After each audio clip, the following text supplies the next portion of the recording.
Çoxdan gedib gəlirsən bura? Yox, mən birinci dəfə gəlmişəm. Neçə yerə getdim, problemi həll eləyə bilmədim.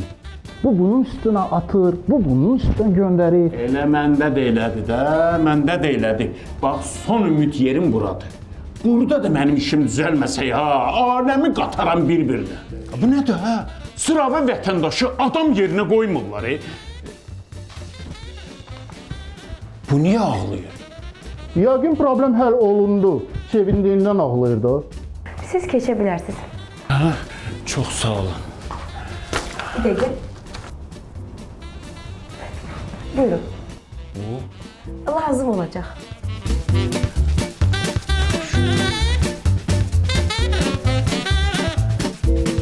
Salam müdür. Salam vətəndaş, buyurun əyləsin. Bu nə vaxta qədər belə olacaq, hə? Gedirəm o idarəyə, o göndərir bu idarəyə. Gedirəm bura, o başqası idarəyə göndərir. Bu sadə vətəndaşları niyə incidir? Sakit olun, deyin konkret. Nə probleminiz var? Həll elə yolu. Cənab müdür, Evet. mən uzun illər bundan əvvəl liman idarəsində işlədim. Ayça, liman, dəniz, dalğalar. Ah, təmiz hava. Bax, bu kabinetdə otururam da mən də.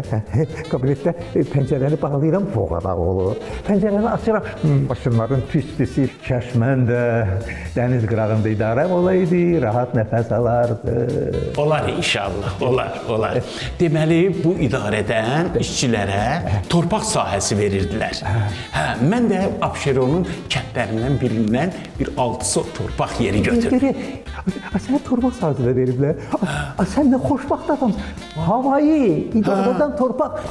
Mən yazıq, öz kəndimdə 6 sot torpağa ot qiymətini aldım. Oranın bələdiyyəsi, icra nümayəndəsi heç birisi nəsini qabağa elib demədi ki, hörmətli adamsan, qurbandır sənə. Ona görə də borca düşdüm, bu günə kimi də qaytarıram. Qaytararsan inşallah, qaytararsan. Deməli, harada qaldıq? Hə, o torpağı alandan sonra başladım ev tikməyə. Ev də tikmişsən sən. Ay, sən nə xoşbaxt adamsan. Mən yazıq, o torpaq var idi, dedi var, 6 sota. 5-6 da maşın daşını tökdüm ora. Oraya imkanım olmadı. Allaha and olsun, imkanım olmadı. Elə daşlar qaldı orada, qonşular uğradılar apardılar. Qaytararlar inşallah, qaytararlar. Hə, elə ki, mən biraz qaldırdım, sonra oğlum başladı onu tikməyə. Hə, ağıllı başladı tikdi. Bu yandan da bizim o idarə bağlandı. Hə, mən də torpağın sənədlərini düzəldə bilmədim. Hə, indi əziyyət çəkirəm. Gedirəm icraya göndərir bələdiyyə. Gedirəm bələdiyyə göndərir əmlak komitəsinə. Mən sizə istəyirəm. Sənin oğlun ev tikir. Hə, şükür Allaha. Yaxşıdır, işi gücü, əli çörəyə çatıb. Hə. O baxda bana baxsan, mənim 2 oğlum var. Biri elə uşaqlardan avaranın biridir. Gedirəm küçədə oynan da var, bununla da var. Gedirəm onu polis idarələrindən dartıb çıxardır. O birisi də tüfeylidir ya. Güclə onu institut düzəltdi.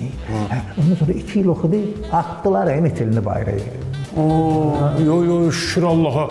Mənim oğlum çox yaxşıdır. Özü ali məktəbə girdi, ali təhsil aldı, qutardı. Sonra işə girdi, sonra da evləndi. 2 dənə də nəvəm var. Maşallah. Bax, nə baracaqsan, sənin nəvən də var. Mənim valla inanırsan ki, o böyük oğlum evlənmiş, o burada evlənib 6 aydan sonra boşanır. Bir dənə dostumun qızını aldı bu üçün. İşte Simaşqı da həkim işləyirdi. Oy, nə yaxşı. Qazancı da var. Dedim, o indi o qız bunu ipə sapa yaxında. Yox, 6 ay. 6 aydan sonra boşadı. Dəhşət deyə dəhşət. Biabır elədi, məni qovmaq eləmədi ya. Yox, bizdə, mən baxıb görürəm ki, sizin işiniz çox ağırdır, çox. Ağır da söz deyil. Ay. Ürəyimi açmağa adam axtarıram. Adam axtarıram ki, dərdimi deyim. Sən təmiz adamsan, o da görə bunları sənə deyim. Bizdə belə olanda həmişə qızı verirdik qabağa. O da ötüzdürürdü oğlumu. onun başına ağıl qoyurdu. Nə qədər, qızın dərdi lap böyük deyə. Vaxtında buna elçi gəldi, nə qədər qapıda elçilər durmuşdu. Getmədi. Mən ali təhsil almışam, mən nə bilim, qovluqlarda 20 dənə sertifikatım var. İndi də evdə qaldığımdan sən nə olur? Zəhər tulur. Oy. Kim gəlir zəhər atır, ona zəhər atır, buna zəhər atır, atır da zəhər atır. Anasına deyinən başına ağıl qoysun da. Anası gündə həkimlərdə deyir. Anası da belə çıxdı da.